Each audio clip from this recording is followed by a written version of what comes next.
All right, today we're going to bring an actual stand, and this is a sign stand.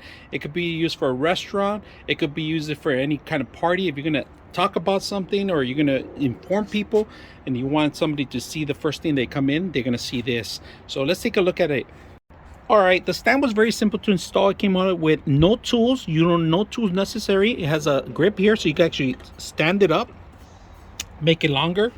You could tighten it up, and it has screws in the back that you require, but this is simple. It just goes in automatically. You don't have to hand tight it. You don't have to do anything.